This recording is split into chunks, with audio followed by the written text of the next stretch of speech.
Nasa kote ng mga otoridad ang isang high-value drug personality sa ikinasang buy-bust operation sa Estancia, Iloilo na nagresulta sa pagkakumpiska ng tinatayang halos 1 milyong pisong halaga ng hinihinalang shabu. Patuloy ang pinaigting na kampanya ng pulisya laban sa iligal na droga sa rehiyon bilang bahagi ng direktiba ng pambansang pamunuan ng PNP.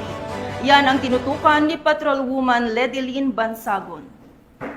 Ang matagumpay na buy-bust operation na isinagawa ng Station Drug Enforcement Team ng Estancia Municipal Police Station sa pamumuno ni Police Captain Kevin T. Amorio, Officer in Charge sa Barangay Lumbia, Estancia, Iloilo, alauna ng madaling araw ngayong Hunyo 20 taong kasalukuyan.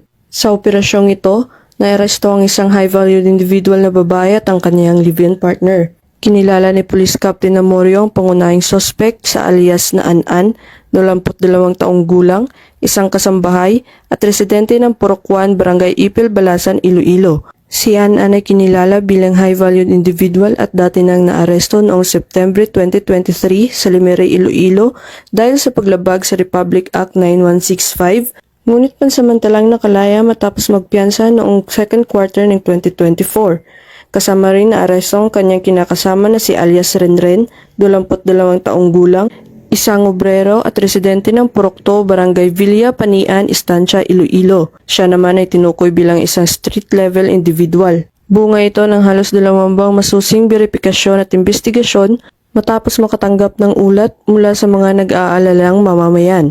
Nasamsam mula sa mga sospek ang tinatayang 137 na gramo ng hinihinilaang shabu na may halagang humigit kumulang 932,144 pesos base sa standard drug price.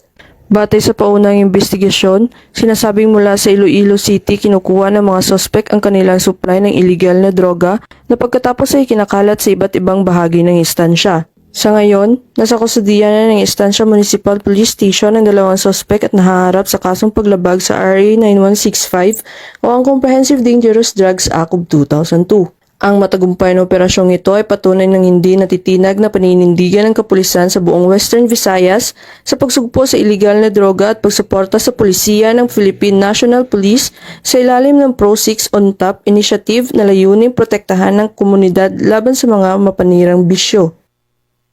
Mula dito sa Police Regional Office 6, ako ang inyong Police News Network Correspondent, Patrolwoman Ledilyn Bansagon, alagad ng batas, taga-taguyod ng Balitang Pulis.